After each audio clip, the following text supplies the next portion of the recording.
Hello everyone, ladies and gentleman, boys and girls, आप सभी का स्वागत है टीचिंग परीक्षा के आज के स्पेशल लेक्चर के अंदर में, जिसमें फ्रेंड्स बीपीएससी टीआरई 4.0 को लेकर हमारी जो एक विशेष श्रृंखला चल रही है उसको एक कदम और आगे बढ़ाएंगे। इसमें फ्रेंड्स बिहार के डिफरेंट एग्जाम्स के अंदर में पूछे गए प्रश्नों को तो हम लोग करेंगे ही, साथ ही साथ जो करंट इवेंट्स हो रहे हैं आप लोगों के करंट अफेयर्स और इवन आपके जो एग्जाम के ऊपर में आधारित और प्रश्न बन सकते हैं उनको भी हम लोग देखेंगे। आपको पहले ही क्वेश्चन से पता चल जाएगा कि कितना जो है यहाँ पर में इंपॉर्टेंट लेक्चर ये होने वाला है। चलिए, तो जितने भी लोग जुड़ चुके हैं उन सभी लोगों का स्वागत है।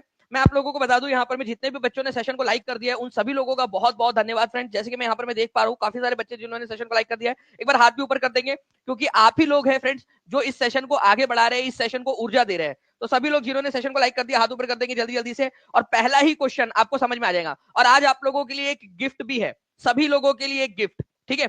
आज क्रिसमस है ना, तो आज आपके लिए क्रिसमस का गिफ्ट है और आपको वो गिफ्ट बहुत बहुत बहुत ज्यादा पसंद आने वाला है। पूरा सेशन देखिए आप लोग, मैं आप लोगों को गिफ्ट रिवील करूंगा। देखिए फ्रेंड्स, अगर मैं पहले क्वेश्चन की बात करूं तो पहला ही क्वेश्चन देखिए फ्रेंड्स, एकदम ताजा ताजा गरम गरम क्वेश्चन है, ठीक है। मैं आपको बता दूं, बिहार के गवर्नर चेंज हो गए, ठीक है। जल्दी से कमेंट के अंदर में आंसर बताइए आप लोग, ठीक है। नाम कमेंट के अंदर में भी बताना है आप लोगों ने। अभी अभी ताजी ताजी खबर है, बिहार के गवर्नर चेंज हो गए हैं, ठीक है। तो अभी किसको रिसेंटली नया गवर्नर बनाया गया है, ठीक है। तो फागू चौहान, आरिफ मोहम्मद खान, जगदीप धनखड़, आरिफ अंसारी, किसको बनाया गया है? जल्दी से बताइए आप लोग जी। तो देखिए फ्रेंड्स, अगर मैं बात करूं आप लोगों से, तो केरल के जो गवर्नर थे आरिफ मोहम्मद खान, ठीक है, इनको बिहार का नया गवर्नर बना दिया गया है। आरिफ मोहम्मद खान, ये याद रखना है आप लोगों ने, ठीक है। तो ये इंपॉर्टेंट आप लोगों का पॉइंट, पहले ही क्वेश्चन में 1100 प्लस बच्चे जुड़ चुके हैं फ्रेंड्स, एक मिनट के अंदर अंदर में 800 जो है से ज्यादा लाइक्स आपने कर दिए। जल्दी से सेशन को लाइक भी करते रहेंगे। और आपको बता दूं, ये पहले कहा के थे, तो ये केरला से थे, केरल के थे, अभी बिहार के आ गए। ये क्वेश्चन बनेगा आपका कि वो बिहार के गवर्नर बनने से पहले कहाँ के गवर्नर थे। अच्छा, हमारे विश्वनाथ, राजेंद्र विश्वनाथ आर्लेकर जी कहाँ चले गए फिर, ठीक है। क्या उनको रिटायर कर दिया गया है? नहीं, उनको केरल भेज दिया गया है, ये भी आप लोगों ने याद रखना है फ्रेंड्स, ठीक है। हमारे विश्वनाथ आर्लेकर जो है, राजेंद्र विश्वनाथ आर्लेकर, वो केरल चले गए हैं, ठीक है। तो आटा साटा कर लिया, मतलब उधर का इधर ला लिया, इधर का उधर भेज दिया, और भी बहुत सारे चेंजेस हुए। लेकिन फ्रेंड्स अभी फिलहाल में आपके लिए जो इंपॉर्टेंट है वो है आरिफ मोहम्मद खान, ये होंगे बिहार के नए गवर्नर। राजेंद्र आर्लेकर केरल भेज दिए गए हैं। आप देख सकते हो पूरा का पूरा जो है फ्रेंड्स न्यूज, ताजी ताजी न्यूज है आप लोगों की। ओके, चलिए नाउ फ्रेंड्स, जी हाँ, थोड़ा सा जो है जुकाम हो गया है, बट कोई बात नहीं। बिहार के जो है आरिफ मोहम्मद खान बन गए। मैं आपको एक गिफ्ट देने वाला हूँ आज। देखिए, मैं ना एक चीज बता दूं आप लोगों को, एक सेंटा क्लॉज वाली, ठीक है। देखिए, आज जो है एक आपको ये जो पढ़ा रहा हूँ ना, इसके आधार पर एक गिफ्ट बन रहा है आपका, ठीक है। बहुत बहुत बढ़िया वाला गिफ्ट, आपको बहुत ज्यादा पसंद आने वाला है, ठीक है। ध्यान से देखिएगा आप लोग इस पूरे सेशन को। केरल में राजेंद्र आर्लेकर बन गए हैं, ओडिशा में हरि बाबू, ठीक है, कमहम पति बन गए हैं, मिजोरम में विजय कुमार सिंह, और अजय कुमार भल्ला मणिपुर के बन गए हैं। अजय कुमार भल्ला जो है फ्रेंड्स, ये एक ब्यूरोक्रेट थे, ठीक है। ब्यूरोक्रेट मतलब आईएएस अधिकारी थे, ठीक है। अभी अभी रिटायर हुए थोड़े समय पहले। तो मणिपुर अजय कुमार भल्ला को भेजा गया है। Now friends, who has recently been appointed as the Chief Justice of Himachal Pradesh? ये क्वेश्चन भी इंपॉर्टेंट है। 4 लाइक्स दूर है हम लोग 1000 से। जल्दी से सेशन को लाइक कर देंगे सभी के सभी लोग, ठीक है जी। थोड़ा सा बस जुकाम हो गया है, और कल रात में जो है दुख बहुत रहा था, हेडेक बहुत ज्यादा हो रहा था। बट लेकिन फ्रेंड्स, मैं आप लोगों को बता दूं, आप लोगों के लिए ना, ठीक है, जान लगा देंगे बिल्कुल, क्योंकि सिलेक्शन के साथ में रैंक भी लेकर आनी है। और इसके लिए जो है ना, जब बड़ा लक्ष्य होता है तो बड़ी तपस्या करनी पड़ती है, ठीक है। चलिए, तो हिमाचल प्रदेश हाईकोर्ट के नए चीफ जस्टिस कौन बने हैं, ठीक है। नरेंद्र जी एस संघावालिया, ठीक है, V Ram Subramaniam, N V Rama. बताइए कौन बने हैं जल्दी से। तो आंसर देखिए फ्रेंड्स, आप लोगों का सिंपल हो जाएगा, जी एस संघावालिया जो है आप लोगों के बने हैं ये, ठीक है, हिमाचल प्रदेश के नए चीफ जस्टिस। तो जी एस संघावालिया जो है फ्रेंड्स, ये याद रखना है आप लोगों ने, चीफ जस्टिस बनाए गए हैं हिमाचल प्रदेश के। और नरेंद्र जी जो है, ये कहाँ के बने हैं, तो उत्तराखंड हाईकोर्ट के चीफ जस्टिस बने हैं। तो 2 चीफ जस्टिस आप लोगों को मिल गए, ठीक है। नरेंद्र जी जो है, अब ये जी मतलब पार्ले जी वाला जी माने जीनियस भी नहीं है, उनका अलग वो साउथ में जो सरनेम चलता है ना, वैसा वाला है ये। तो ये उत्तराखंड के जो है वो चीफ जस्टिस बने हैं। और जी एस संघावालिया जो है ये हिमाचल प्रदेश के बने हैं। हम इसको बार बार रिवाइज करते चलेंगे, ठीक है। सभी लोग बहुत ध्यान से देखिए इसको, ठीक है। सर, आपका जुनून देख के लगता है कि आप पढ़ा सकते हो, तो हम बच्चे पढ़ नहीं सकते क्या? बिल्कुल साइलेंट गर्ल, जागृति जी, बिल्कुल सही कहा आपने कि देखिए, अगर आपके लिए जो है हम मेहनत कर रहे हैं, आप कैसे आप देखोगे मुझे कि यार आप कर रहे हैं मेहनत, जब सब लोग मिलकर मेहनत कर रहे हैं तो आपके अंदर में भी एक जुनून जागना चाहिए कि करना है, ठीक है, करके दिखाना। ये हमारा कॉमन लक्ष्य है, टीचिंग परीक्षा परिवार का कॉमन लक्ष्य है। मैंने पेड क्लास के अंदर में आप लोगों के साथ आप लोगों को एक प्रण दिलवाया है मैंने, कि टॉप 10,000 जो स्टूडेंट्स रहेंगे ना, चाहे वो पीआरटी के हो, चाहे 6 to 8 के हो, 9, 10 के, 11, 12 के हो, उसके अंदर में 10,000 बच्चे जो है उनमें मैक्सिमम बच्चे टीचिंग परीक्षा के होने चाहिए। ये प्रण हमने लिया है, हम सबने मिलकर लिया है उस दिन पहली क्लास के अंदर में, जो हमारी क्लास थी टीआरई 4 की न्यू बैच की क्लास जो थी, ठीक है, उसके अंदर में, और उसके ऊपर में हम लोग अड़िग रहेंगे। चलिए आगे बढ़ते हम लोग फ्रेंड्स। यहाँ पर में who has been appointed as the chief justice of Uttarakhand high court, जल्दी से कमेंट के अंदर में आंसर करिए, अभी के अभी आप लोगों को बताया मैंने, ठीक है। 5 मिनट के अंदर में 1800 के करीब बच्चे जुड़ चुके हैं, 1200 के आसपास में हमारे लाइक्स हो चुके हैं। जल्दी जल्दी से सेशन को लाइक करते रहेंगे आप सभी लोग। सर हम सबने आपके लिए प्यार किया क्योंकि आपसे मोटिवेशन मिलती है, आप पढ़ाते हो तो याद हो जाती है चीजें। चलो अर्णव ठाकुर जी बहुत बहुत शुक्रिया, लैपटॉप लेकर रहेंगे सर, बिल्कुल बहुत बढ़िया। ये एक मोटिवेशन होना चाहिए, दोनों मोटिवेशन, इंटरनल और एक्सटर्नल मोटिवेशन दोनों होने चाहिए। और आज भी आप लोगों के लिए गिफ्ट है, जो बच्चा पूरा लेक्चर देखेगा उसके लिए एक जो है ना एक गिफ्ट है आप लोगों के लिए। देखिए अगर मैं बात करूं उत्तराखंड हाईकोर्ट के, तो अभी आप लोगों को बताया फ्रेंड्स कि नरेंद्र जी जो है बने हैं, जीएस संघालिया कहाँ के बने हैं, या आप लोग कमेंट करके बताओगे, अभी के अभी याद हो जाएगा आप लोगों को। देखिएगा जल्दी से बताइए इसका आंसर क्या होगा। तो नरेंद्र जी उत्तराखंड हाईकोर्ट के, और जीएस संघावालिया जो है ये बने हैं उत्तराखंड आपके हिमाचल प्रदेश हाईकोर्ट के, ठीक है। चलिए नेक्स्ट जो है आप लोगों के लिए क्रिसमस गिफ्ट है, एक बहुत बड़ा सा, ठीक है। अभी थोड़ी देर में मैं आपको इसकी घोषणा करूंगा, ठीक है, बड़ा गिफ्ट है। एक छोटा सा गिफ्ट और भी है, उसको अभी अभी आपको बताता हूं मैं थोड़ी देर में। जल्दी बताइए who has been recently appointed as the new governor of Manipur. Manipur, देखिए फ्रेंड्स मणिपुर जो है, आपको पता है कि मणिपुर के अंदर में जो है ना अभी हिंसा भड़की हुई थी, पता है आप लोगों को। इसके ऊपर में क्वेश्चंस भी आए हुए हैं टीआरई के अंदर में आप लोगों के, ठीक है। तो वहां पर में जो गवर्नर जो भी रहेंगे, ठीक है, उनका बहुत बड़ा रोल हो जाता है उस जो हिंसा है उसको शांत करने के लिए, ठीक है। तो बताइए, इसके अलावा ये भी बता देंगे आप लोग मणिपुर की राजधानी क्या है। बहुत बढ़िया, आप लोग बताते चलेंगे। मैंने आप लोगों से राजधानी भी पूछा है कि राजधानी क्या है, ये भी आप लोगों को बताते जाना है यहाँ पर में, ठीक है, मणिपुर की। तो देखिए फ्रेंड्स एक मैं आपको बता दूं, ठीक है, एक ब्यूरोक्रेट थे, वो ब्यूरोक्रेट मतलब अधिकारी लेवल अधिकारी थे, ठीक है, बहुत लंबा एक्सपीरियंस है अजय कुमार भल्ला का, तो उनको भेजा गया है, ठीक है। अब ये, ठीक है, आप लोग समझ लीजिए वो क्या होता है, कौन सा भल्ला होता है, ठीक है, लबड़ी भल्ला, कौन सा भल्ला होता है, दही भल्ला होता है, ठीक है। तो दही भल्ला खिला खिला के अब सब लोगों को जो है वो शांत करा देंगे, ऐसा याद रख लिया आप लोग, सारी हिंसा, ठीक है। चलिए, तो भल्ला साहब को भेजा गया मणिपुर के अंदर में। राजधानी जो है फ्रेंड्स ये याद रखना आप लोगों ने, इम्फाल है, इम्फाल, ठीक है, इम्फाल है मणिपुर की राजधानी, इम्फाल। कितने लोगों ने सही लिखा था, हाथ ऊपर कर देंगे एक बार जल्दी से, एक्टिविटी कर रहे हो आप लोग। चलिए बहुत बढ़िया फ्रेंड्स, 7 मिनट के अंदर में 2200 बच्चे जुड़ चुके हैं हमारे साथ में, 1275 लाइक्स हो चुके हैं। जल्दी जल्दी से, क्या 3000 लाइक्स हम लोग कर सकते हैं अर्णव ठाकुर जी आज भी, ठीक है। सब लोग मिलकर टीचिंग परीक्षा परिवार की ताकत दिखा सकते हैं हम लोग, जल्दी जल्दी से। अब मैं आप लोगों को जो है फ्रेंड्स आगे लेकर चलूं, ठीक है, उससे पहले मैं आप लोगों के लिए एक छोटा सा बताता हूं, बड़ा गिफ्ट आपका बचा हुआ है। आपको पता है फ्रेंड्स की जो है हम लोगों ने 22 तारीख तक 22 ठीक है दिसंबर तक एक आप लोगों को मौका दिया था कि जो भी बच्चे, ठीक है, कोर्स में एनरोल हो जाएंगे उन सभी लोगों को हम लोग जो है न्यू प्लस ओल्ड दोनों के दोनों बैच दे देंगे, ठीक है, 22 दिसंबर तक, ठीक है। हम लोगों ने आप सभी लोगों को सरप्राइज गिफ्ट दे दिया है, ठीक है। आप सब लोग जो 24 दिसंबर कल रात तक 12 बजे तक जितने भी बच्चे हैं जिन्होंने भी कोर्स ले लिया है 12 बजे तक रात के, उन सभी लोगों को इस स्कीम में डाल दिया गया है, उनको भी अपग्रेड कर दिया गया है। तो कॉन्ग्रेचुलेशन आप सभी लोगों को। टीचिंग परीक्षा परिवार हमेशा अपने बच्चों का ध्यान रखता है, और एक मौका और दे रहा है आप लोगों को आपके स्पेशल रिक्वेस्ट पर, और क्रिसमस के मौके पर 25 दिसंबर आज भी जो बच्चे हो जाएंगे रात में 12 बजे तक उनको भी इसमें शामिल कर लिया जाएगा, ठीक है, उन सभी लोगों को। साथ ही साथ फ्रेंड्स एक और चीज आप लोगों के लिए, ठीक है, काफी सारे बच्चे, जैसे अभी किसी ने यहाँ पर मैं लैपटॉप लिखा था, तो मैं आप लोगों के लिए वो वापस से जो है फ्रेंड्स एक बार फिर से आप लोगों को बता दूं कि हमने पहले जो है 20 तारीख तक जिन बच्चों ने ले लिया था उन लोगों के लिए रखा था। आज मैं आज तक के जितने भी बच्चे 24 तारीख तक को उनमें एनरोल कर लिया गया है। 25 तारीख आज रात 12 बजे तक जितने भी बच्चे रहेंगे उन सभी बच्चों को अगर सिलेक्शन हो जाता है, ध्यान से समझिएगा आप लोग, अगर सिलेक्शन हो जाता है तो 50% फीस जो है आपकी रिफंड हो जाएंगी एज अ गिफ्ट, ठीक है। मतलब आपका कोर्स ही आपको आधे में पड़ रहा है, अगर सिलेक्शन हो गया तो 50% फीस रिफंड आपकी गिफ्ट के तौर पर। अगर टॉप 100 में आ गए, टॉप 100 में, ठीक है, यूआर कैटेगरी से, अनरिजर्व कैटेगरी से टॉप 100 के अंदर में आ रहे हो, 1 to 5 के अंदर में, 6 to 8 के अंदर में, 9 10 के अंदर में, 11 12 के अंदर में, अगर टॉप 100 में आ रहे हो तो आप लोगों को एक लैपटॉप मिलेगा, ठीक है, एक लैपटॉप प्लस 200% फीस रिफंड, ठीक है, गिफ्ट के तौर पर, ठीक है, ये भी आप लोगों के लिए आज रात 12 बजे तक के बच्चों के लिए एक बार फिर से फॉर्म दे दिया जाएगा आप लोगों को। साथ ही साथ फ्रेंड्स आप लोगों की जो है, आप लोगों को प्रायोरिटी के तौर पर, ठीक है, प्रायोरिटी के ऊपर में आपकी जो न्यूज़पेपर है उसके अंदर में आपकी फोटो जो है वो पब्लिश की जाएंगी न्यूज़पेपर के अंदर में। ठीक है, पूरे के पूरे बिहार, यूपी और जितना भी, हम कोशिश करेंगे कि नेशनल लेवल के न्यूज़पेपर के अंदर में इस बार आप लोगों की फोटोज पब्लिश की जाए, ताकि आप लोगों को अपने परिवार को जो है प्राउड फील करवा सके। आज रात 12 बजे तक जितने भी बच्चे, उन सभी लोगों के लिए ऑफर खुला हुआ है। चलिए, और मैक्सिमम डिस्काउंट जो भी अवेलेबल था उसको भी हम लोगों ने वापस से 25 तारीख तक के लिए ओपन कर दिया है। चलिए नेक्स्ट क्वेश्चन की तरफ में हम लोग आगे बढ़ते हैं फ्रेंड्स। इसके लिए कोई भी जानकारी चाहिए हो, नीचे में नंबर चल रहा है, उस पर कॉल या व्हाट्सएप करके जानकारी ले सकते हैं। अब देखिए, ये very very very important question, ठीक है।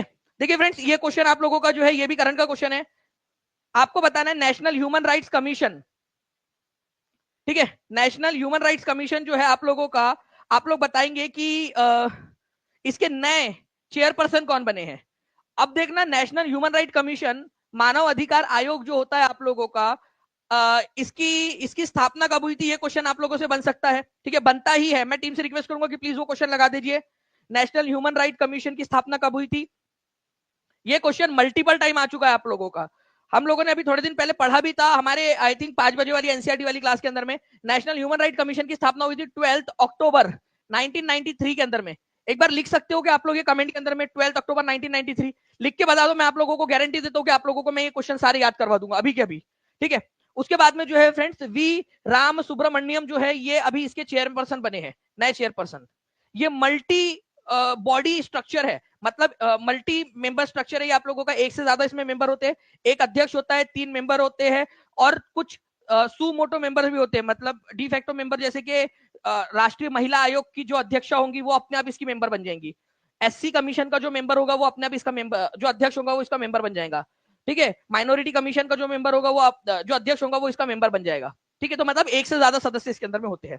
ठीक है, ये संविधान ने एक कानून बनाया था आप लोगों का 1993 में, उसके जरिए इसको स्थापित किया गया। मतलब ये सांविधिक निकाय है, स्टैट्यूटरी बॉडी है, संविधानिक नहीं है, इसका कोई आर्टिकल नहीं है, कानून के जरिए इसको बनाया गया। अगर संविधान में उसका कोई आर्टिकल है तो उसको कॉन्स्टिट्यूशनल बॉडी बोलते हैं।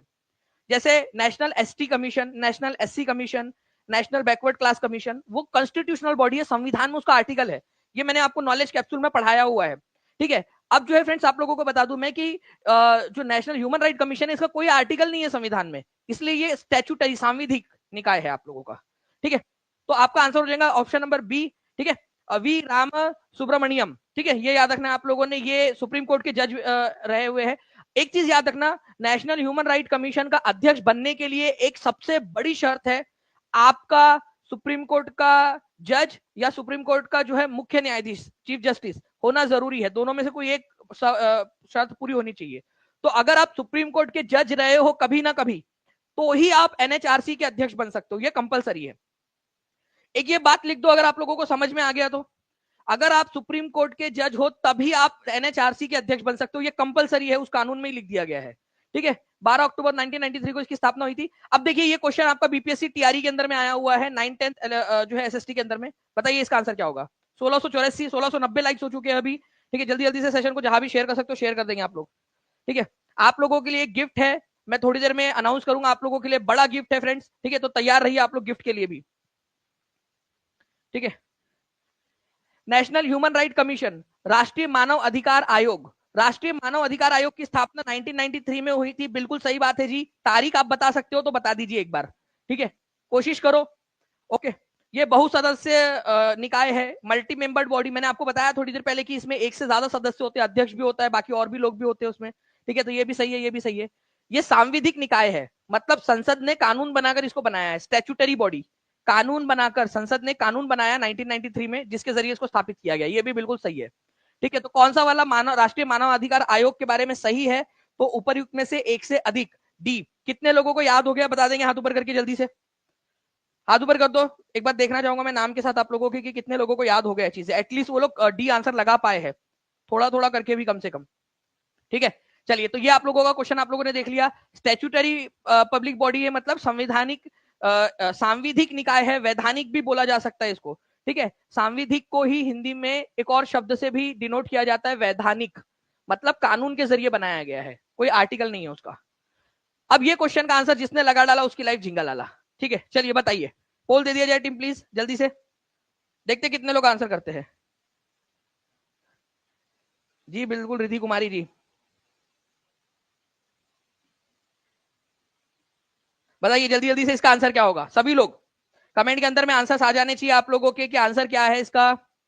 ठीक है, ह्यूमन नेशनल, ये और एक्चुअल क्वेश्चन दिखा रहा हूं आप लोगों को मैं, ऐसा भी नहीं कि भाई कोई ये एग्जाम इसके साथ रेफरेंस के साथ मैं आपको दिखा रहा हूं। बताइए इसका आंसर क्या होगा।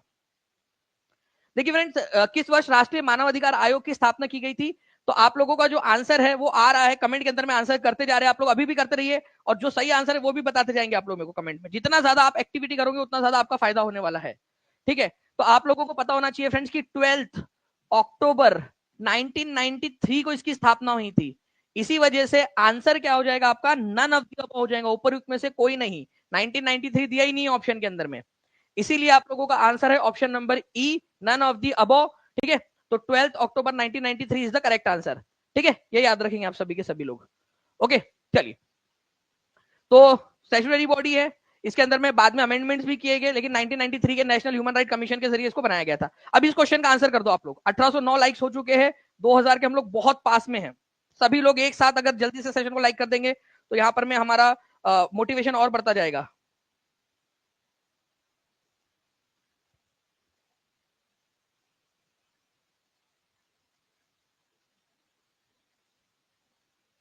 चलिए बहुत बढ़िया फ्रेंड, देखिए यहाँ पर मैं राष्ट्रीय मानव अधिकार आयोग जो है फ्रेंड्स, इसकी ये क्या है आपका, ये क्या संवैधानिक निकाय है। संवैधानिक निकाय का मतलब होता है कि संविधान में उसका कोई आर्टिकल होना चाहिए, संविधान में इसका कोई आर्टिकल नहीं है ना, तो संवैधानिक निकाय नहीं है। ठीक है, एग्जीक्यूटिव बॉडी का मतलब होता है जिसको सरकार ने अपने आदेश के जरिए बना दिया हो, कोई कानून भी नहीं है उसका, कोई संविधान में आर्टिकल भी नहीं है, सरकार ने केवल अपने आदेश के जरिए बना दिया। ये नीति आयोग इसका एग्जाम्पल है, नीति आयोग। ठीक है, नीति आयोग, योजना आयोग, योजना आयोग, ये इसके एग्जाम्पल थे। मतलब बिना कानून के, बिना जो है आर्टिकल के, अपने मर्जी से बना देना सरकार के द्वारा, वो उसका एग्जाम्पल है। ये स्टैट्यूटरी बॉडी है, मतलब इसका कानून बनाया गया है, स्टैट्यूटरी बॉडी। ठीक है, वैधानिक निकाय है ये, वैधानिक निकाय। इसको सांविधिक भी बोला जाता है हिंदी में। ठीक है, सांविधिक, साम ठीक है, सांविधिक निकाय भी इसको बोला जाता है, ये भी याद रखना है आप लोगों ने। ठीक है, इंपॉर्टेंट पॉइंट है फ्रेंड्स, एग्जाम के अंदर में पूछते हैं, तो please be ready for these questions. ठीक है, नाउ अभी थोड़ी देर में आप लोगों के लिए क्रिसमस गिफ्ट की जो है फ्रेंड्स घोषणा होने वाली है, और ये गिफ्ट आप लोगों का टीआरई के साथ में KVS, डीट्रिपलएसबी, REET, BSTET, JTET, UPTET सभी अभ्यर्थियों के लिए रहने वाला है। आप लोगों को बहुत ज्यादा पसंद आएगा, आप लोग देख लीजिएगा, क्योंकि इसको जो आप लोगों के लिए क्यूरेट किया है, बनाया है ना, आपको ध्यान में रखकर बनाया है। ठीक है, चलिए नाउ फ्रेंड्स, प्रार्थना समाज जो है आपको बताना है, प्रार्थना समाज जो है उसने कौन सा न्यूज़पेपर स्टार्ट किया था सोशल अवेयरनेस के लिए। अब प्रार्थना समाज की बात आ गई है भाई। ठीक है, तो प्रार्थना समाज जो है वो क्या चीज है ये बता देंगे आप लोग, क्योंकि ये भी तो पता होना चाहिए आपको कि व्हाट इज प्रार्थना समाज।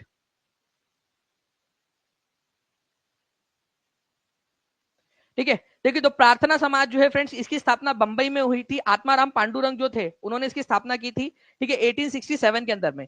तो प्रार्थना समाज की स्थापना कब हुई थी, 1867 के अंदर में हुई थी। ये एक क्वेश्चन अपने आप में इंपॉर्टेंट है, कब हुई थी, ये क्वेश्चन आया हुआ एग्जाम के अंदर में, प्रार्थना समाज।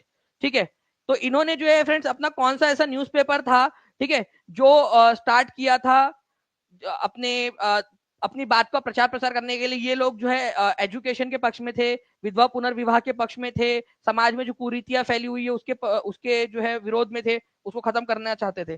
तो आपका आंसर जो है हो जाएगा सुबोध पत्रिका।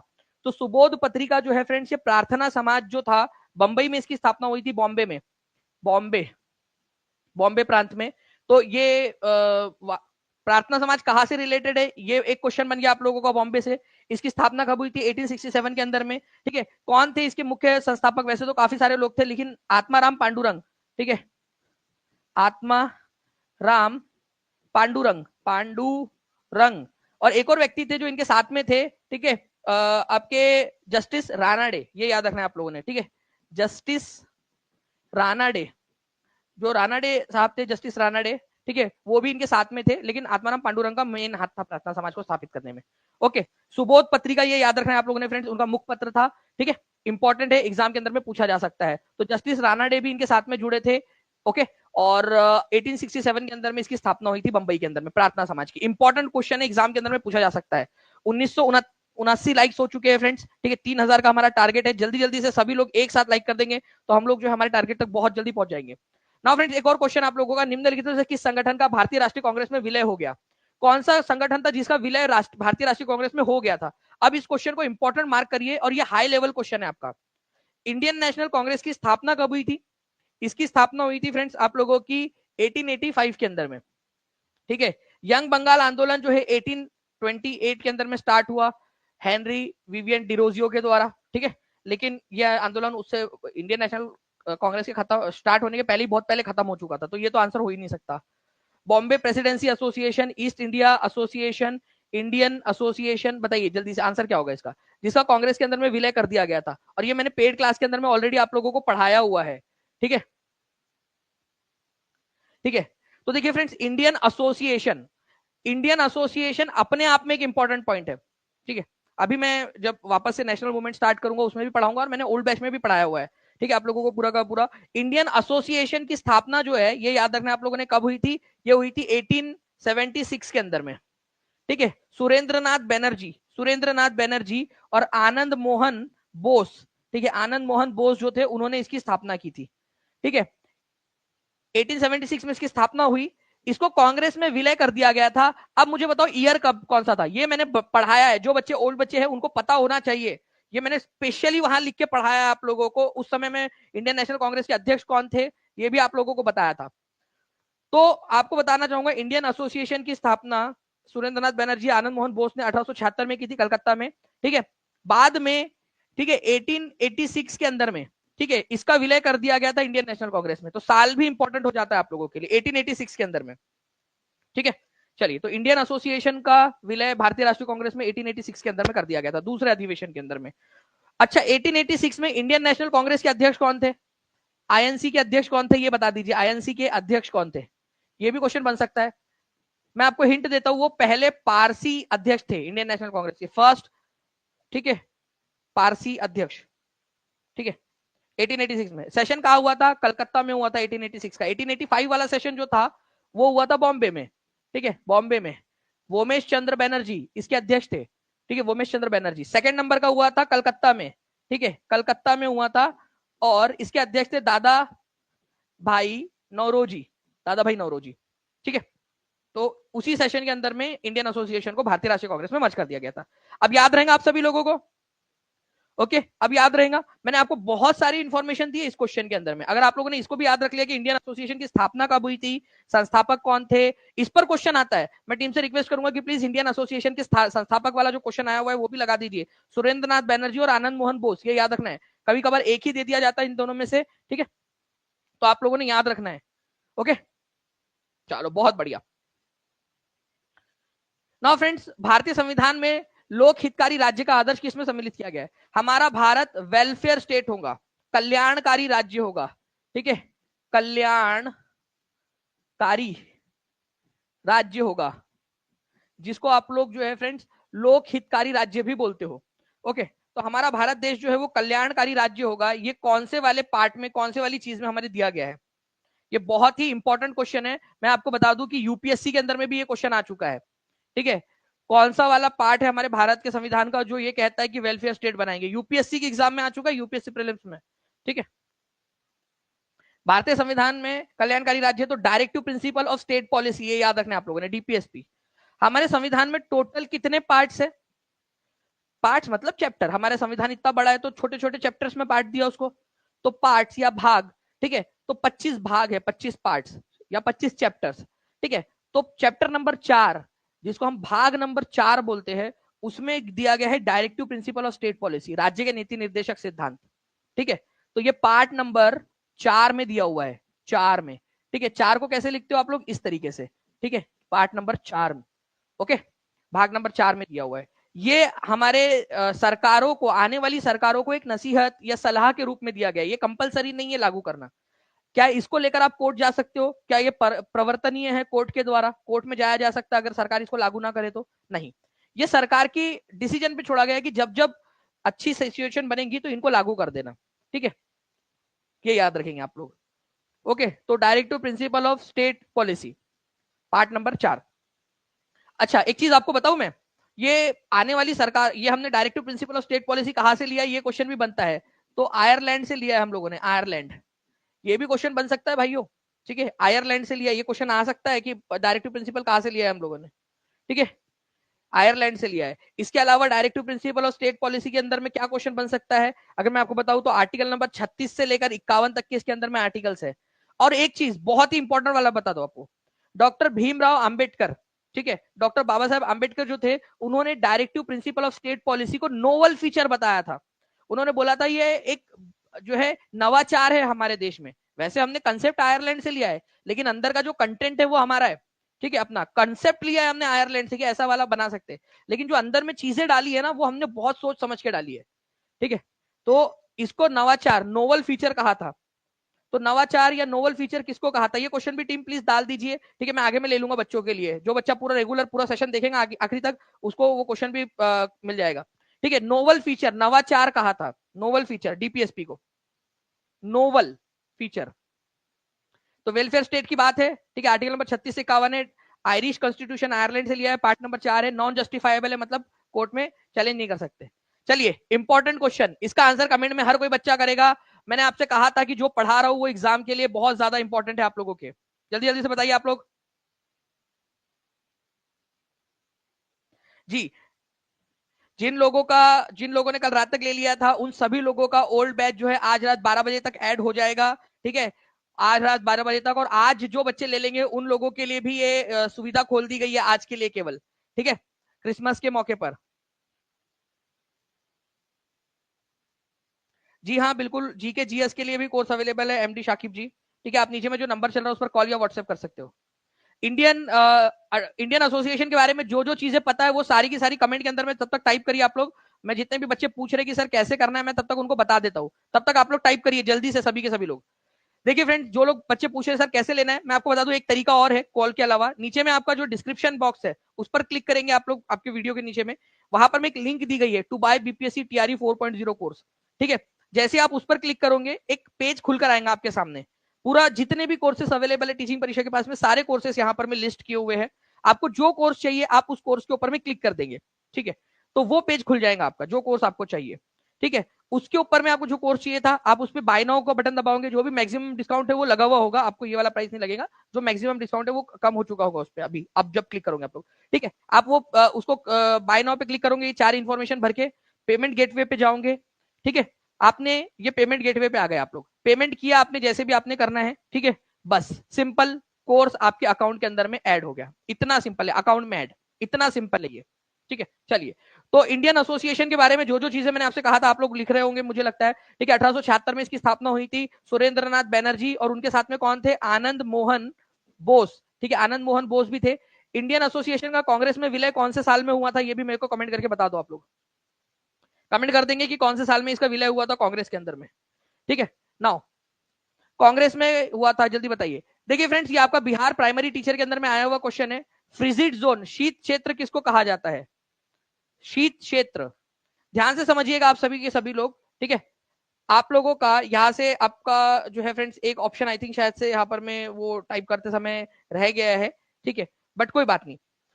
देखिए, अगर मैं बात करूं शीत क्षेत्र की आप लोगों की, ठीक है, फ्रिजिड जोन, फ्रिजिड जोन कौन सा होता है आप लोगों का, ये यहां पर में 66.5 डिग्री नॉर्थ से लेकर 90 डिग्री तक का जो एरिया है नॉर्थ में, वहां तक का जो एरिया है उसको फ्रिजिड जोन बोलते हो आप लोग, ठीक है।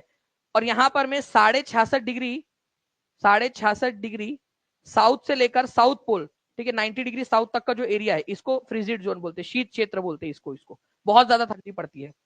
तो 23.5 डिग्री का तो सवाल ही पैदा नहीं होता, ठीक है, वो तो टेम्परेट जोन हो जाएगा आप लोगों का, शीतोष्ण क्षेत्र, area lying between Antarctic circle and south pole. तो यहां पर में ये बिल्कुल सही है, Antarctic circle and south pole, Antarctic circle ये वाला 66.5 डिग्री साउथ को अंटार्कटिक सर्कल बोलते हैं आप लोग, दक्षिणी ध्रुव व्रत, ठीक है, और साउथ पोल उसके बीच का जो एरिया उसको फ्रिजिड जोन। और ऐसे ही ऊपर में क्या होगा, ठीक है, थोड़ा सा मैं चाहूंगा कि आप लोग जो है कमेंट करके भी बता दे, ऊपर में भी एक है, तो ऊपर में अगर मैं ऊपर वाला ऑप्शन होता तो क्या आंसर बनता आपका, ऊपर वाला बनता तो क्या आंसर बनता, आप लोग कमेंट करके बताओ, थोड़ा सा कोशिश तो करो, ठीक है। 2391 लाइक्स हो चुके हैं, 9 लाइक्स दूर है हम लोग, अब 6 लाइक्स दूर है हम लोग, केवल 2400 से 2500 के बहुत पास में पहुंचते जा रहे हैं हम लोग, ठीक है। तो आर्कटिक सर्कल 66.5 डिग्री नॉर्थ से लेकर 90 डिग्री क्या पोल जो है वहां तक का एरिया आप लोगों का रहेगा। ये आप लोगों ने याद रखना था, ठीक है, इंपॉर्टेंट पॉइंट है, एग्जाम के अंदर में पूछ सकते हैं, तो प्लीज इसको याद रखिए आप सभी के सभी, ठीक है। चलो नेक्स्ट क्वेश्चन की तरफ में आगे बढ़ते हैं। आप लोगों का ये दोनों इमेज आपको टीचिंग परीक्षा के पेड कोर्स के अंदर में हम लोगों ने प्रोवाइड कर दी है, हिंदी इंग्लिश दोनों में, ताकि आप लोग ज्यादा से ज्यादा अच्छे से इसको पढ़ सके, जो भी क्वेश्चन बन सकता है सारा आप लोग इसको कर दे। देखिए फ्रेंड्स, DSSS TGT के अंदर में आया था, शीतोष्ण क्षेत्र किसको कहते हैं, टेम्परेट जोन। अब टेम्परेट जोन जो है ना फ्रेंड्स, वो भी आप लोगों का इसी तरीके से आप लोगों ने ध्यान देना था, टेम्परेट जोन किसको कहा जाता है, ठीक है। देखिए अगर मैं बात करूं यहां पर मैं आप लोगों का ये बन गया आपका इक्वेटर 0 डिग्री, यहां पर मैं बन गया कर्क रेखा 23.5 डिग्री, कर्क रेखा कौन सी है 23.5 डिग्री नॉर्थ, मकर रेखा जो है वो है 23.5 डिग्री, 23.5 डिग्री साउथ, ठीक है। अब बनती है आप लोगों की दो और रेखाएं जो आप लोगों ने याद रखना है, एक रेखा यहां पर में बनेगी आप लोगों की 66.5 डिग्री, ठीक है, नॉर्थ, और यहां बनेगा 90 डिग्री नॉर्थ, नॉर्थ पोल। वैसे ही यहां पर में बनेगा आप लोगों का 66.5 डिग्री साउथ, और यहां पर में बनेगा 90 डिग्री साउथ, साउथ पोल। अब देखना आप लोग क्या होता है, ये वाला जो एरिया है आप लोगों का, ठीक है, ये 23.5 से 66.5 के बीच वाला, इसको आप बोलते हो टेम्परेट जोन, ठीक है, टेम्परेट। और इसको भी आप बोलते हो टेम्परेट, 23.5 से लेकर 66.5 साउथ में भी। अब मुझे आप लोग बताइए आंसर क्या होगा, ये एक्चुअल क्वेश्चन है आपका एग्जाम में आया हुआ। जब मैं आपसे कह रहा हूं कि आप मल्टीपल एग्जाम क्लियर कर सकते हो, तो यहां पर मैं आई लिटरली मीन कि आप मल्टीपल एग्जाम क्लियर कर सकते हो टीचिंग परीक्षा के साथ में, ठीक है। बताइए, अभी थोड़ी देर में आप लोगों के लिए फ्रेंड्स एक गिफ्ट भी है, ठीक है, तो केवल 7 मिनट आपको वेट करना है, जल्दी जल्दी से सभी लोग आंसर करते रहिए, पढ़ते पढ़ते मैं आप लोगों के लिए बहुत बड़े गिफ्ट की भी घोषणा करने वाला हूं। तो शीतोष्ण टेम्परेट जोन का 0 से 23.5 डिग्री भाई नहीं होगा, 0 से 65.5 डिग्री नहीं होगा, ठीक है। तो आंसर क्या होगा आप लोगों का यहाँ पर में सबसे क्लोजेस्ट आंसर, ठीक है। तो यहाँ पर में देखिए, यहाँ पर आप लोगों का 66.5 डिग्री जो है दिया हुआ है यहाँ पर में, ठीक है। ये आधा मतलब तो 65.5 ही होता, 66.5 ही होता है ना आपका, 0.5 मतलब आधा। तो 23 से लेकर 65.5 डिग्री लैटिट्यूड जो होते हैं, चाहे नॉर्थ में हो चाहे साउथ में हो, उसको शीतोष्ण क्षेत्र कहते हैं, टेम्परेट जोन। समझ में आया, ठीक है। देखो 23.5 से 66.5, 23.5 से 66.5, ये आधा मतलब वही 0.5 हो गया ना आपका, ठीक है, 66.5। तो इस तरीके से आपको आंसर लगाना था, सी आंसर। 60%, 61% लोगों ने सही आंसर लगाया, बहुत बढ़िया, ठीक है। तो आप लोगों का आंसर सी हो जाएगा। देखिए टीजीटी का क्वेश्चन है आप लोगों का एक्चुअल, तो जो भी बच्चे आगे जाकर केवीएस की तैयारी करना चाहते हैं, जो बच्चे DSSS की तैयारी करना चाहते हैं, वो सारे के सारे बच्चे जो है फ्रेंड्स, ठीक है, टीचिंग परीक्षा के साथ में जुड़ सकते हैं। नाउ फ्रेंड 64वीं बीपीएससी का क्वेश्चन, निम्नलिखित में से सबसे पहले किसने समझाया कि पृथ्वी का असली जो है, पृथ्वी का अपनी धुरी पर घूमने से सूर्य का दैनिक उदय और अस्त होता है, मतलब सूरज उगते हुए दिखता है, डूबते हुए दिखता है, तो कहीं उग और डूब नहीं रहा है वो, एक्चुअल में पृथ्वी घूम रही है। ये सबसे पहले किसने बताया था, आर्यभट्ट ने, भास्कर ने, ब्रह्मगुप्त ने, वराहमिहिर ने, none of the above, more than one of the above. तो आपको बता दूं फ्रेंड्स कि आर्यभट्ट जो थे, उन्होंने ये बताया था कि पृथ्वी जो है अपने धुरी पर घूम रही है, पृथ्वी गोल है और पृथ्वी अपने धुरी पर घूम रही है, और पृथ्वी के घूमने के वजह से ही दिन और रात होते हैं। ये आज से 1500 साल पहले आर्यभट्ट बता दिए थे, ठीक है। उसके बाद में भी, ठीक है, करीब जो है फ्रेंड्स उनके बताने के भी कम से कम 1200 साल तक दुनिया के मैक्सिमम लोग ये मानते ही नहीं थे कि पृथ्वी गोल गोल घूमती है करके। उनको लगता था कि सूरज और चांद ही गोल घूम रहे हैं, बाकी सारी चीजें घूम रही है। बट देखिए हमारे भारत का ज्ञान, आर्यभट्ट जो है वो 1500 साल पहले ही उन्होंने मतलब ऑब्जर्वेशन किया था, कोई ऐसा नहीं है जादू टोना करके, उन्होंने ऑब्जर्वेशन किया, उन्होंने ध्यान लगाया, देखा, चीजें बनाई, ड्रॉइंग्स बनाई, और उसके ऊपर में उन्होंने ऑब्जर्व किया चीज को, ठीक है। तो आप देख सकते हो एनसीईआरटी में दिया हुआ है कि प्राचीन भारतीय खगोल शास्त्री थे आर्यभट्ट, उन्होंने बताया था कि पृथ्वी गोल है और अपने अक्ष पर घूमती है, और उसी से जो है वो सूरज का आपको उदय होते हुए और सूरज अस्त होते हुए आप लोगों को दिखाई देता है, ठीक है। नाउ फ्रेंड देखिए, एक very very very important question, इसको बहुत ज्यादा इंपॉर्टेंट मार्क कर लेंगे आप सभी के सभी लोग। डॉक्टर BR आंबेडकर ने राज्य के नीति निर्देशक सिद्धांत को किस प्रकार वर्णित किया है, जल्दी बताइए। 2626 लाइक्स हो चुके हैं, 3000 के बहुत ज्यादा हम पास में पहुंच चुके हैं, धीरे धीरे धीरे धीरे।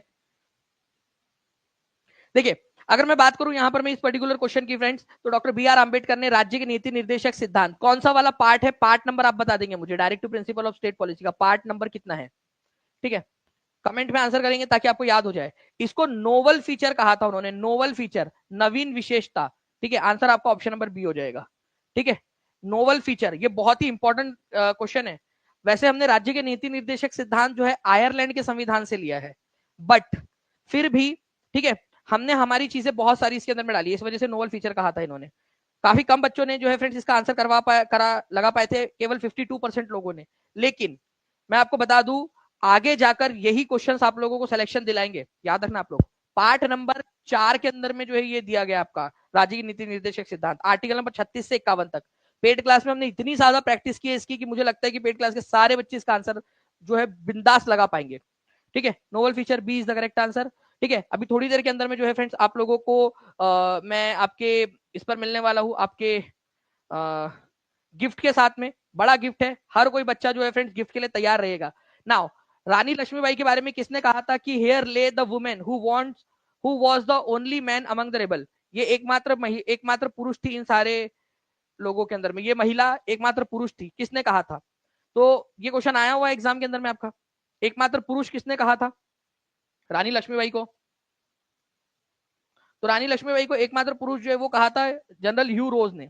ये भी क्वेश्चन बन सकता है कि रानी लक्ष्मीबाई की मृत्यु कहां पर में हुई थी? तो उनकी मृत्यु जो है फ्रेंड्स ग्वालियर में हुई थी, ये याद रख लेना है आप लोगों ने थोड़ा सा, ग्वालियर। ठीक है, ग्वालियर के अंदर में हुई थी, आज के मध्य प्रदेश के अंदर में पड़ता है। किसने उनको हराया था? ठीक है, तो उनके विद्रोह को दबाया था जनरल ह्यू रोज ने। ठीक है, ह्यू रोज ने, रानी लक्ष्मीबाई, उसकी सेना ने लड़ते लड़ते रानी लक्ष्मीबाई की मृत्यु हो गई थी। जब तेको पता था जनरल ह्यू रोज, जब तेको पता था ये इतनी बहादुर महिला है, ठीक है, तो भाई तूने मतलब मारा क्यों, मारने क्यों दिया? अरे भाई, मतलब तू सोच लेता, थोड़ा सा मांडवली कर लेता कि चल बहन कोई बात नहीं, तू बहुत बहादुर है, लड़कियों को आगे बढ़ाएंगे अपन, ठीक है, थोड़ा सा मैं करता हूँ, कुछ बात करता हूँ उधर में, ठीक है। मारा क्यों फिर, जब तेको पता था इतनी सारी चीजें? तो बातें करने के लिए चाहिए तेरे को बड़ी बढ़िया, ठीक है, कि भाई ये इतनी महान महिला थी, ये था वो था, अदरक लहसन प्याज, तेरे को सब कुछ। मारा क्यों फिर? ठीक है, इतनी अच्छी महिला जो है, इतनी पराक्रमी महिला चली गई ना, अगर वो जिंदा होती तो आज कितनी सारी महिलाएं उनसे प्रेरित भी हो सकती थी ना। ठीक है, कमाल करता है यार यूरोज, तू भी मिल, तुम ऊपर मिल, मुझे बताता हूँ। ठीक है, चलिए फ्रेंड्स आगे बढ़ते हम लोग। यहाँ पर मैं आर्कटिक क्षेत्र और अंटार्कटिक महाद्वीप आसपास है स्थित, ठीक है, बताइए जल्दी से। Arctic region and Antarctic continent are situated near, किसके पास में सिचुएटेड है? 68वीं बीपीएससी का क्वेश्चन है, बताइए जल्दी जल्दी से, इसका आंसर क्या होगा? आर्कटिक क्षेत्र और अंटार्कटिक क्षेत्र, ठीक है, आर्कटिक क्षेत्र और अंटार्कटिका महाद्वीप, आर्कटिक, ठीक है, आर्कटिक क्षेत्र जो है फ्रेंड्स आप लोगों का ये ऊपर में है, ठीक है, नॉर्थ पोल के पास में, 90 डिग्री नॉर्थ के पास में ये आर्कटिक क्षेत्र है आप लोगों का, नॉर्थ पोल के पास। अंटार्कटिक जो है आपका, अंटार्कटिका महाद्वीप, ये साउथ पोल के पास में है। तो नॉर्थ और साउथ पोल के पास में, ये याद रखना आप लोगों ने। आर्कटिक जो है नॉर्थ में है, नॉर्थ पोल के पास, यहां पर में आपका, ठीक है, और अंटार्कटिका जो है वो साउथ पोल के पास में है। ठीक है, तो नॉर्थ और साउथ पोल के पास में, ये आंसर हो जाएगा आप लोगों का। 4000 से ज्यादा बच्चे यहाँ पर में देख रहे हैं, ठीक है। और मैं आप लोगों को बता दूं फ्रेंड्स, अभी थोड़ी देर में आप लोगों के लिए एक बहुत ही बेहतरीन गिफ्ट है, ठीक है, तो उसके लिए भी आप लोग सभी लोग तैयार रहिएगा, ठीक है, ताकि आप लोग इस गिफ्ट को जो है आप लोग अच्छे से एंजॉय कर सके। नाउ फ्रेंड्स आप लोगों को मैं एक चीज बताना चाहता हूँ, जितने भी बच्चे यहाँ पर में जुड़े हुए हैं, आप लोगों को जो गिफ्ट मिलना है वो तो मिलना ही है, लेकिन मैं आपको बताना चाहूंगा कि 24 तारीख तक के जितने भी बच्चे, कल रात तक में जितने भी बच्चों ने परचेस किया हुआ है, उन सबको हमने जो है वो आपको एज अ गिफ्ट, ठीक है, क्रिसमस गिफ्ट के रूप में अपग्रेड कर दिया है आप सभी लोगों को। ठीक है, मतलब आपको न्यू बैच के साथ में अब ओल्ड बैच आज रात 12 बजे तक आपको मिल जाएंगी, तो 12 बजे तक का वेट कर लीजिएगा, 12 के बाद में आपको, 12 से 1 के बीच में आपको मिल जाएगी। ठीक है, तो सभी लोग, इसके अलावा जो बच्चे आज रात 12 बजे तक परचेस कर लेंगे उनको भी हमने एक और मौका दिया है, ठीक है, क्रिसमस गिफ्ट के रूप में। साथ ही साथ हमने ये ऑफर भी आप लोगों के लिए फिर से जो है 25 तारीख शाम रात तक के लिए चालू कर दिया है। सिलेक्शन, अगर आपका सिलेक्शन हो जाता है, जिसके लिए जान लगा देनी हमने, आपकी 50% फीस रिफंड हो जाएगी। मतलब आप समझिए कि आपका, आप जो पेमेंट कर रहे हो, आपका सिलेक्शन होने के बाद में 50% तो वैसे भी आपको रिफंड मिल जाएगा सिलेक्शन होने के बाद में। अगर टॉप 100 में आते हो, अनरिजर्व कैटेगरी के अंदर में आप, ठीक है, यूआर कैटेगरी के अंदर में टॉप 100 में आते हो, तो लैपटॉप मिलेगा, साथ ही साथ 200%, मतलब डबल फीस रिफंड होगी आपकी। ठीक है, साथ ही साथ जो है आपका न्यूज़पेपर के अंदर में जो फोटो है वो भी तुरंत प्रभाव से सबसे पहले आप लोगों की जो है, जो कोर्स में सिलेक्टेड बच्चे हैं उन लोगों की छपेंगी सबसे पहले, ताकि आप लोग अपने पेरेंट्स को प्राउड फील करवा सके, अपने मोहल्ले के अंदर में जो है थोड़ा सा वट आप लोग बढ़ा सके अपना। तो यहाँ पर मैं जो है फ्रेंड्स ये सारी की सारी चीजें हैं। अब मैं आप लोगों को जो है एक गिफ्ट की तरफ में लेकर चलना चाहूंगा। अब आपके लिए गिफ्ट की जो है घोषणा मैं करता हूँ, ठीक है, आप लोगों के लिए जस्ट एक हम सेशन के ऊपर में अभी मूव होंगे, उस सेशन पे आप लोग जल्दी से सभी लोग आ जाइए, ठीक है, वहां पर में जाकर सेशन को लाइक कर देंगे, और आई लव टीचिंग परीक्षा जरूर लिख दीजिएगा आप सभी लोग वहां पर में, टीचिंग परीक्षा, ठीक है, आई लव टीचिंग परीक्षा, और जरूर लिखे, ताकि मैं भी देख पाऊँ कि कितने सारे बच्चे हैं जो प्रतिसाद कर रहे हैं। आपको बहुत पसंद आएगा फ्रेंड्स ये गिफ्ट, अगर ये आपने कर लिया ना, जो चीज बता रहा हूँ आपको, आप लोग जो है आसानी से आगे निकल जाओगे, बहुत बड़ा कंपटीशन से आप आगे निकल जाओगे।